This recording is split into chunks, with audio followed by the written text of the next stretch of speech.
Richard Ashcroft, Science of Silence. Steve, if there was a record of the week, that would be a record of the week. You're a big fan, I know. That's what I'm saying. Yeah. Let's make it record of the week. Yeah, that's record of the week. Richard Ashcroft. Excellent. Science of Silence. Brilliant. No one gives us anything anyway. These pluggers, they come in, we get things like homemade bands that they've pressed it in their garage. Yeah. You can hear their mum in the background going, "What are you doing?" Exactly. Mum! I'm recording this for XFM! 104.9, Ricky Gervais, Steve Merchant. Karl Pilkington. Karl, what have you got for us? I was just thinking, the irony is, we're the only people on this station, I think, who play their own records, aren't we? I know. There's loads of people who do. Rubbish. John Kennedy plays what he wants. He's on in the Yeah, but he's on 3 o'clock in the morning, no one's up. Zoe, on Drive, she plays some stuff. What do you mean, what does she play? Fat Boy Whatever Slim, she wants to probably. play. Here's another remix. You know? I won't say who it's by. Christian plays some of his own. Does he? Yeah, so... Yeah, but they're probably novelty songs, aren't they, buddy? Right, listen, right, yeah, New Year and all that. He's great, isn't he? Rockbusters is on the way, we're getting some good stuff coming in. I have to say, I'm amazed. Every answer I've had so far has been correct. I listen to the clues, I've got no idea. And I know you, Carl, I spend time with you, I know how you seen the work. XFM listeners? Well, of course they're the same as Karl. Sure. Of course they've got the same mindset. Yeah, yeah. Oh. Right. So what did you do for New Year, incidentally? Well, I cocked it up a bit. Right. You're joking. Go on, You're here we go. joking. You're joking, mate. Go on. I went and booked a You table. got the wrong day. No, right. Booked a table at a restaurant that was shut. Right? What? I booked a table at a restaurant, and the one that I called, it wasn't the one. The call had been diverted. So Suzanne said, "Call them up and see what they're serving." Right? Because I forgot to do that when I booked the table, right? That's great, anyway. Because the thing is, right, it's a restaurant in Covent Garden, but they've got one in Victoria. But when they answered and they said, no, Victoria, I thought that was the person who was answering the phone. Do you know how some people say the name? Right. Right? So then when I called them up and said, "What You thought he sounded a bit funny. Right?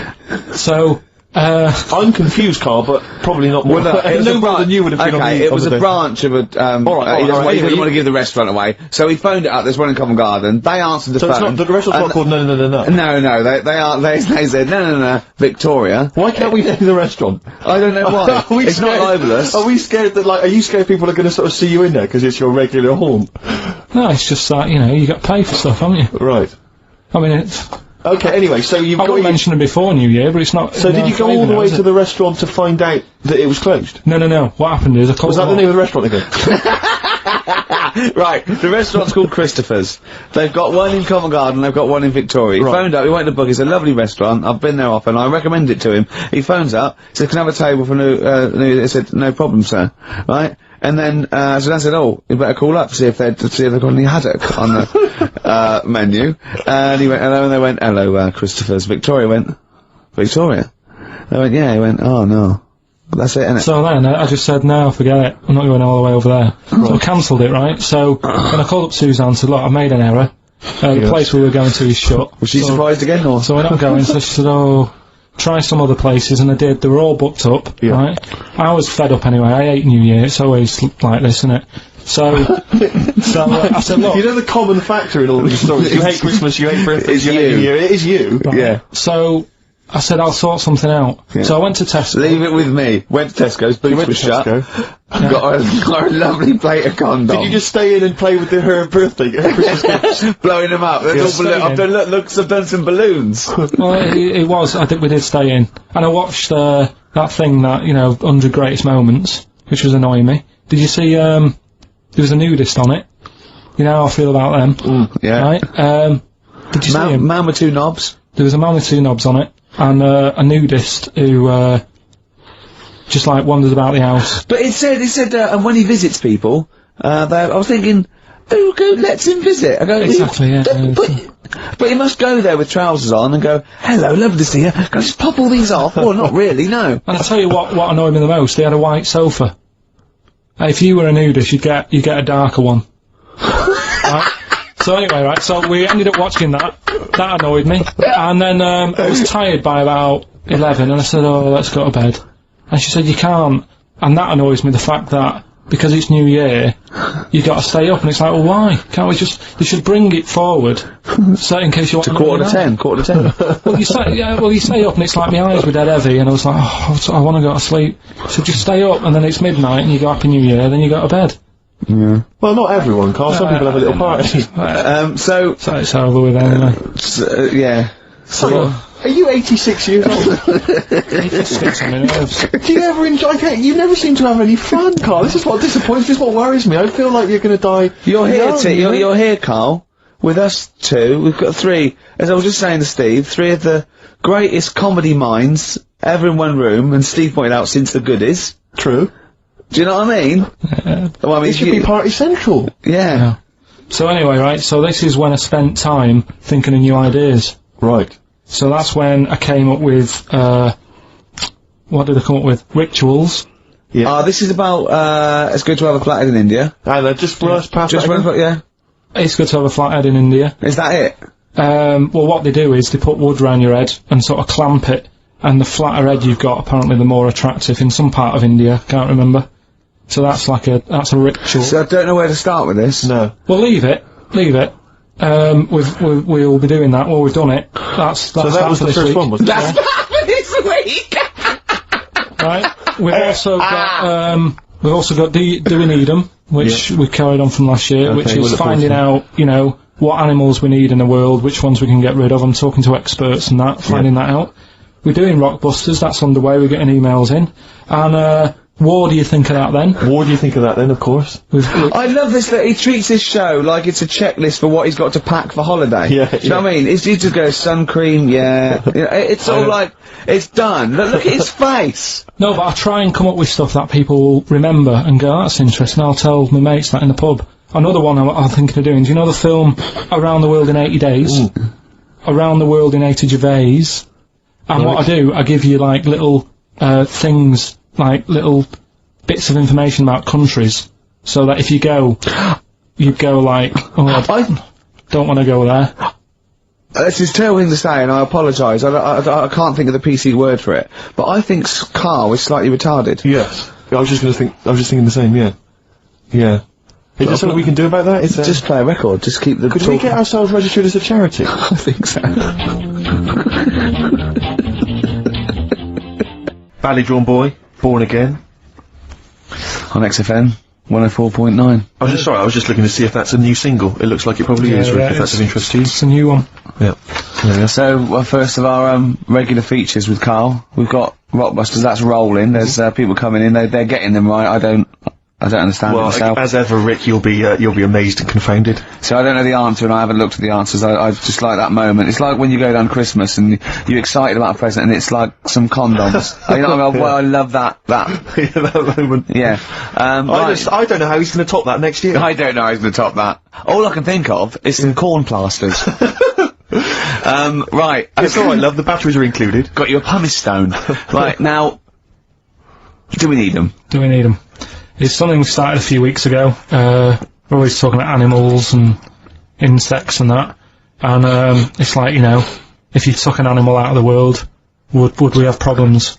Right? Would it make any difference? Yeah, would it make any difference? We did jellyfish last time, didn't we? Yeah. We sorted that out. The woman said we've got to keep them. We do need them, because turtles eat them. Yeah. So, I've moved on. Octopus. Do we need the octopus? Yeah. Let's find out.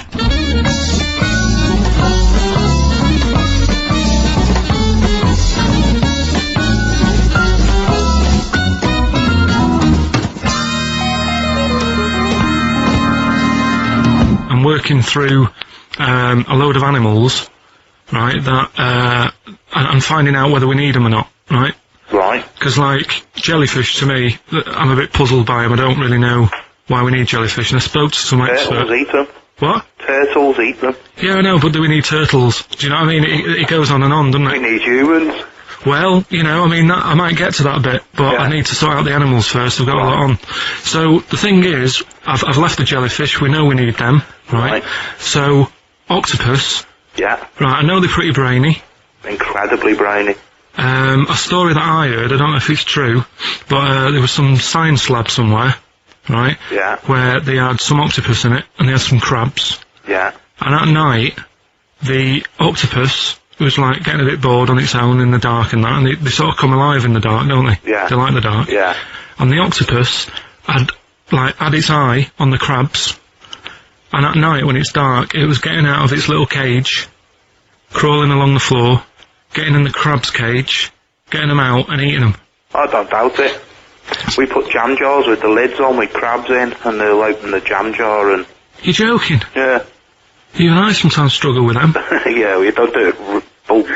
you don't do it really, really tight, but... Oh, right, so they're not that clever then? Well, they would, if they were strong enough, they'd open it, but just not that strong. Oh, that's mad. Right, I also know that if they get hungry, they eat their own legs. Yeah. Yeah? Yeah. They're deaf. Well, I don't know. Yeah. I don't really know. Yeah, I mean, they don't live very long. They can squash themselves into small jugs. Oh, yeah, they can go in a demi-john through the narrow neck and that. Why do they need to do that? Because they're the sort of crevices and holes that they're hunting for crabs and things through. So, would they be better if they were smaller? Do you know what I mean? I don't know. I really don't know. Yeah. But octopus then, if Noah said to you, you know, we're having a clear out, Yeah. we've got too many animals to look after and that in the sea, taking up too much room, Right. do we need them? I think there's other less useful things in the sea than octopus. Limpets, they could go. Limpets? Yeah, they just sit on a rock and do nothing for 50 years. But they're not getting in the way then, how big are they?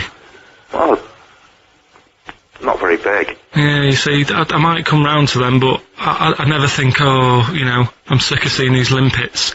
Whereas octopus, you know, crawling about, opening jam jars and that. You'd never see them though, they're really rare. Well, We get 2 or 3 caught a year, it's quite amazing. do we need them? Yeah, Yeah? yeah. Well, we'll just have to keep them then. What is your favourite word? Don't think I've got a favourite, because you only use them when you need to, don't you? I don't just go about saying the same word. So, Well, alright. yeah, it's not my favourite, it's just that it does the job. It does the necessary job for that time, doesn't it? It's like, how are you? I'm alright. It's a greeting. What about, I think serendipity was voted England's favourite word. Never used it. No, stupid word. Who decided that? Don't know, it was a poll, but I will suggest things. I can't believe people coming up going, favourite word, serendipity. Thanks for asking. So, Yeah, but, yeah. but the thing is, say if it meant, oh, I'm fed up, would it still be the best word? Is it based on how it sounds and how it's put together, or what it means? I think everything. But then loads of words are being left out on, you know, which are probably brilliant words, and they're not getting a look in. Such as? Well, like that one, fed up. I'm fed up. It Two sums it up, words, doesn't it? Well, words. two, you know. It just sums it up. When someone goes, how are you? You go, I'm fed up, mate. Sick of it. It's another good one. Oh, we get somewhere. Come on, some of your other favourites, right? I've had enough. It's just all stuff These aren't words, they're phrases. They're all negative, they're all whinging. These aren't words. What's your favourite thing? My favourite thing to do is moan. Yeah. That would be the, well, it's not one word, it's loads of words. Fed up, sick of it. Oh, that's enough. Oh, jeez. Whinge should be your favourite word. Yeah. Whinge is a good word. I like NGEs. Lozenge, whinge, flange. Yeah. What is your least favourite word? It might be serendipity. That would be up there for me. I tell you what, that would be up there for me. Probably like French words that have made it into the English thing. Blancmange. Just. There's an unge there. So, you know. How could you dislike it? How could you dislike blancmange? But just, you know, as if we haven't got enough words in our books. Go on. Because I was thinking about, Go on. alphabet, right? Why have we got that many? When other countries get by without that many letters in it. We got more words than any other language as well. But that's because we've got more letters. Well, I don't know. So that. we've created a headache. I reckon you could at least half it. Well, you probably could half it. Well, you only use about half a dozen of them. No, but stuff like an X, you look at words that have got X in, and they're always words that you go, what does that mean? How's someone come up with that? That's how it comes across to me, and there's loads of big words. It's like dinosaur names. It's like, well, look, nobody was about when they were knocking about, so let's let's make up some names for them using the letters that hardly get used. They've all got Y's and X's in them. Yeah, they have, yeah. That's what I'm saying. It's like, well, let's use it for that. Yeah. So you just, it's not so much what is your least favourite word, you just don't really like most of the words. Just cut down the words. Stop adding new words. I get by, I don't know how many words there are in the world, but I reckon I hardly use any of them. Well, I'll tell you what, this year's word must be podcast. Yeah, but that'll be in the dictionary, and but it's made up, innit? It wasn't here before, it's just another one. This is what I'm saying about... But what else would you call this? You know, there is a new concept called podcasting. It's a podcast. But it's also a broadcast. We had a word for it.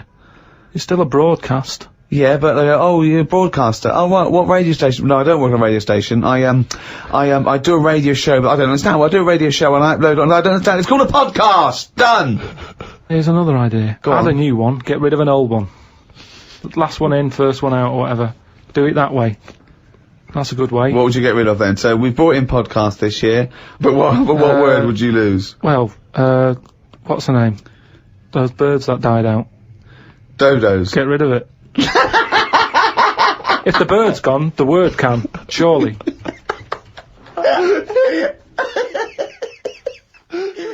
I can't remember which show this was that we were discussing this, but we talked about well-known phrases and quotes from the past. We talked about Benjamin Franklin. People have this is an email we've had saying, Carl, what do you take by the well-known saying, "A stitch in time saves 9"? A stitch in time saves 9. Oh, a stitch in time saves 9. Yeah. See, it's another one that I don't think I've picked up on a lot of these sayings that are being sort of thrown about willy-nilly. Willy-nilly. Willy-nilly. Okay. Willy-nilly. No, but I again, it's one of them like last week. I've heard of it, but what does willy-nilly mean? Just sort of like throwing it about all over the place. What do you mean? But what someone said, what does the term willy-nilly mean? It just sort of means, you know, carefree. That's right, yeah. Okay, but what does a stitch in time save 9 mean? So you understood willy-nilly, so you used a phrase. I mean, nice, you used it, you said it willy-nilly, but you sort of got the gist of it. So what does a stitch in time saves 9 mean? I don't know. What do you mean you don't know? Think about it. A stitch in time saves 9. Is it to do with sewing? Well, yeah, sort of. So it's not that clear. So if you got a jacket, yeah, and the seam starts coming undone, oh, there's a little bit of seam. I'll leave it. Oh, it's getting worse and worse. Soon your sleeve falls off. So you just need 1 stitch there. That'll do it. If you do it now, later you'll need 9 stitches. And that, of course, is an analogy to other things. If you leave something that needs attention or repair, it'll get worse. So do it now. Do it in time. Yeah, but they could have said a tile in time saves 9 on the roof. They just used a sewing analogy. But it depends if you're busy at that point, because if you've got something else that needs doing, that means that isn't being done because you're messing about sorting out a hole in your coat, is what I mean. Yeah. You can't always do stuff straight away. So maybe, I don't know if there's a sort of a middle ground where you don't have to do it straight away, but stitching... A stitch sometimes today. Say in 15 or whatever, meaning you don't have to do it straight away, but just do it before it gets really bad. Brilliant. Do you think yours is less poetic than a stitch in time saves 9? So yours this is what you wanted to be a quote, right?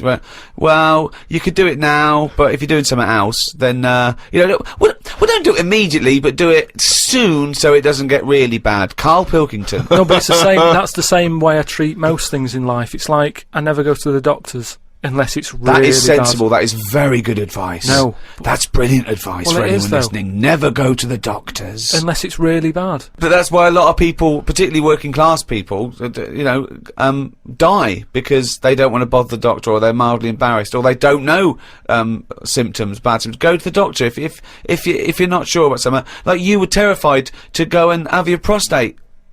Still not doing it. Why not? I wish you wouldn't talk about it, because now Suzanne will listen to this and she'll go, "Oh yeah, you haven't been," and start dragging it up again. But why are you worried about a little a qualified doctor? I don't know what they're doing up there. What they what just year pop? are we in? They. What are you talking about? They pop their finger up. That's what I mean, though. Why? Well, it's 2006. Yeah. Why are they still using the index finger? What, would you prefer the forefinger or the thumb, would No. you? No, what I mean is, we've got... Or a thumb on a stick, some kind of thumb on a stick. Yeah, would you prefer it to a be... mechanical thumb, a robot thumb. Why isn't it just a little camera? Or something that They can... have got- Well, they put the camera up if they initially discover something. But just put the camera up straight away. If I'm No, paying they for don't the need visit. to. They pop the finger up, feel that the prostate isn't swollen, wiggle it around a little bit up your back passage. What are you worried about? I don't think they need to do that. Are you in this embarrassed? day Are and you age. embarrassed about being in a room with your trousers around your ankles and little fella popping A his... little bit, yeah. Why? And the other thing is, it's not just that, is it? So, you go in there, they check your heart out and that, which to me is the most important thing, because that's what keeps you going, isn't it? Yeah. Right? You've got to go there. You Yeah. sat on the bus, stressing out, thinking, oh, in less than half an hour I'm going to have a finger up the arse, right? What is the And problem they go though? in, they check your heart, they probably check your testicles and that. What's up with that? They check your testicles, yeah? Yeah, That's but it's all building, and you've sat there going, oh, soon that'll be happening. Yeah. And that's what puts me off. So if they just came round when you were asleep, Suzanne just let them in and goes, he's over there, right? Yeah. And they crept up and went, bang, you go, what are you prefer doing? that? I just don't understand why they don't teach you how to do it yourself. How can they? Wow. How can they teach? Imagine you squatting in a corner with one hand on your bollocks and the other finger up the arse going, it seems to be alright. Carl, you don't understand the phrase "a stitch in time saves nine." I don't think you should be doing any kind of invasive medical research in your own human body. But then... Who if knows what trouble you're going to cause? No, but then at least... You would get stuck. Yeah. You would get stuck. Susanna come out, your fist would be up your own arse. XFM 104.9. Lovely, that one. Brilliant, isn't it? The acoustic version of Just Like Heaven from Yeah. The Cure's Like double it. CD. I'm loving it, loving it. collection. Now, again, I broke the rules in the week. I met up with Carl. I had lunch with him. And we were chatting, and having a cup of tea. And it got onto one of Carl's favourite programmes, was the Tales of the Unexpected. Ah, of course. And all I can think is that he's probably the only person in Britain where they were unexpected. I mean, to him, when that twist came in, and you go, gee, I can't... Yeah. Oh God! Can't believe So it was the tree that did it. I mean, he's probably the only. And we were telling all these stories of horror, and he liked horror stories. And I told him this story, and I don't know if this had come across the radio, but I told him this story. It was a short. It was a horror short. This was a film you saw, was it? Yeah, yeah. And what it was, it started off just there'd been a car crash. You see, it's a horrendous wreck, and you saw it from the point of view of the person in the car, and he was calling for his mate, and he was going, Dave. And he sort of looked over and saw a body without a head that had been thrown at. He goes, "Oh no, Dave, Dave!" And then into the field of view came Dave, his mate, and looked at him with a look of horror. And then it sort of went black, and you realised that he was just a head, and it had been his body. Oh, wow. Right? Yeah. And I said, then it came up at the end, at the executions in the French Revolution, people experience consciousness for, you know, and he went, oh. No, he said, it wouldn't be for that long. And then he went, if it was a chicken it would work. Imagine remaking that film, but it's two chickens in horrendous car crash. Their own fault for driving. It would work. No, he wasn't having that. Yeah. No, it was too long. And I think he said, how long was this film? Went, about 5 minutes. He went, no. It would work if it was a chicken. I like the way that Carl in something like, when you relate an incident like that, he's appalled and offended and annoyed by the people that made it, even though he's never seen it. Oh, he's annoyed, yeah. Like, you have it. I want to see it. I think it's a good idea, Yeah. but they should have thought it through a bit more. Yeah, yeah. Do you have a favourite Tales of the Unexpected, one that you remember particularly that shook you up? Yeah, we were talking about the one on, where there's some woman in prison. Have you seen that one? I can't remember them all. Right? This woman's in prison. Yeah. And she gets a bit friendly with the guy who takes the dead bodies out. Right. And he said, I can get you out of here. He said, what you've got to do, right? You've got to, I don't know, at midnight. When you hear the bell toll, Yeah, that means there's been a dead body, Yeah, there's been a dead body. So what you've got to do is go into, like, the place where all the dead bodies are. Get in the first coffin on the right. And then I'll come along and carry you out, and you can run away and escape, Yeah. right? So she goes, yeah, all right then. So she hears the bell go. I'll bury you, right? And then I'll come back later and dig you up. Right. Yeah, but That's the that point. bit doesn't matter. It does matter. Trust me, Carl, it Alright, really okay. matters. Listen, I don't know if I'm going to ruin this for people at home, Yeah.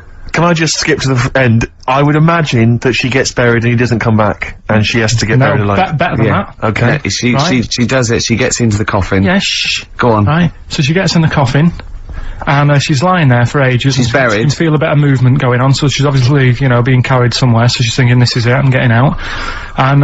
And she's lying there for ages and thinking, why isn't someone coming and lifting the lid off this? Do you know what I mean? Letting me get out. So she's really bored. She gets a lighter out, right?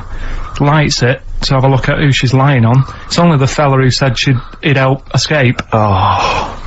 How bad is that? That is... How bad is that? So it is quite important that she's buried alive then, isn't it? In retrospect, you realise that the jeopardy is that she is buried alive and can't get out. Yeah.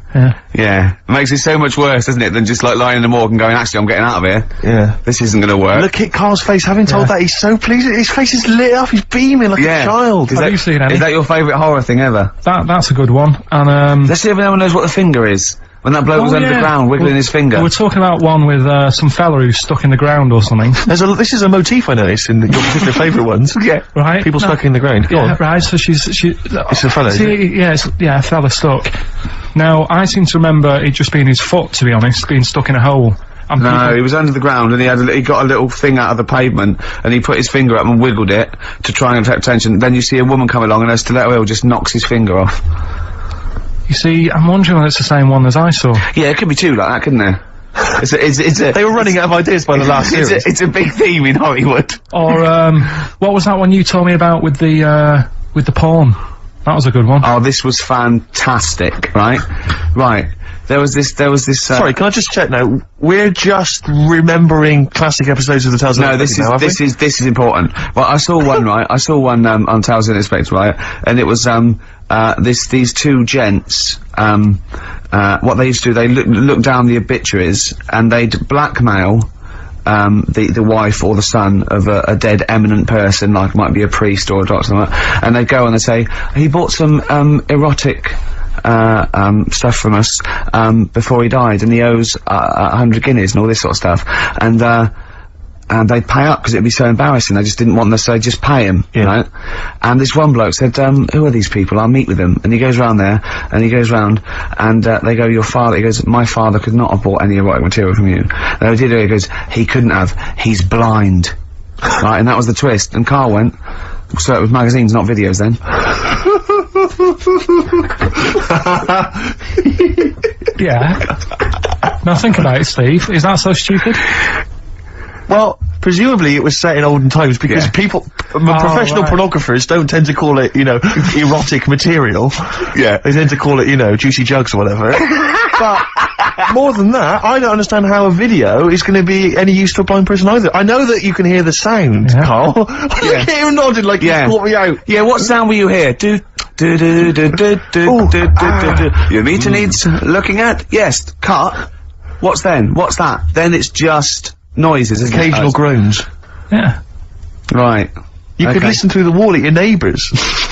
He does. I mean, that's why I save a lot of money. But I thought you were going to point out, Carl, that they could have had a Braille porno. Now, have you thought of that? Look, feel the lumps on that. Exactly. Think about it, Carl. Think about it. You're excited now. Yeah. Your girlfriend's away, Carl. Yeah, the cheese grate is only under the cupboard. No, she's a good-looking lady. Oh. Next, we've got White Van Carl. Oh, excellent. Star Sailor, poor, misguided fool. Well, it's time. Well, go on. That time, isn't it? Yeah. Play the jingle. Yeah. White Van Man, Carl. Brilliant. Recorded at great expense, that jingle. Yeah, this is where we just hijack an idea from The Sun, which is White Van Man, where The Sun asks, in this instance, a cabbie by the look of it. Oh no, a fruit and veg shop owner. Ours is slightly different because The Sun sort of like pick on a perfectly normal member of the public. Exactly. So that's where we've got the upper hand. Yeah. And, they ask him about the, the hot potatoes. This week, Carl, my first question to you, well, your thoughts, please, on the criticism of the BBC over their coverage of the Queen Mum's death. What do you make of this? You're aware of all the criticism that Peter Sissons asked some probing questions? No, I thought it wore was a burgundy tie. I thought, that's it, yeah, he just had it didn't show respect, he just had a burgundy tie on. See, that's not really not showing respect, is it? No, it's not. You know, you show your respect by sort of doing the news on it, giving her a bit of coverage, and showing, you know, Bit of publicity. what a good woman she was or whatever. Yeah. And then you move on to sport news or whatever. Do you know what I mean? Yeah. I totally agree. I don't like the way everything's morbid. I was thinking about it. It's like, you know, the way in birthday cards and that, people always put funny things in them. I think you should save things like that for funerals, for like funeral cards and that, and try and cheer people up at times when they're low. Do you know what I mean? Because on your birthday you're quite happy anyway, so you don't need someone putting a funny comment in a card. I think, you know, when you send a card... What would you suggest? Well, you know, whoopee cushion on the vicar's chair. How would you liven up the funeral? Just little things in the card. I mean, you're just writing stuff like, well, you know, at least you're still alive or whatever. So as you're giving the eulogy... So, that'd be good. So suppose someone's husband's killed in a car crash, you go around with some flowers and a little card, and it says, at least you're still alive. Well, maybe something funnier than that.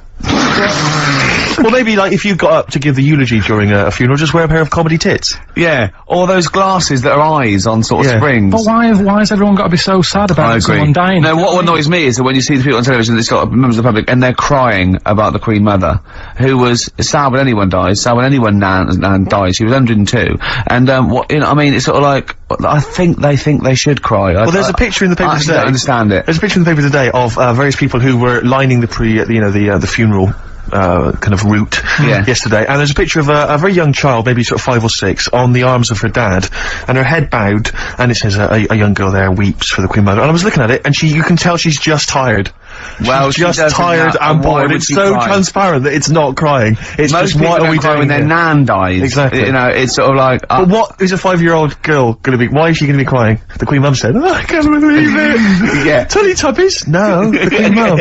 Oh, not the Tweenies? No, it's on in a minute. Yeah. It's just like... Oh, dear. I mean, I know, I'm sure, you know, I don't know much about her, I don't know if she was a great woman, and obviously, you know, it's always sad when someone dies, but it's like, it's interesting that there was a lot of tourists in that long line of people that are now queuing from hours upon hours to see her dying in state, because it's clearly just people who want to be a part of history. Must be gutting if you're over from Sweden, and you find out that, you know, the Queen Mum's died. Oh, you must be devastated. You probably don't want to carry on with your visit. Exactly. Really. Okay, listen, Carl, I think we've covered that. what do you make of the,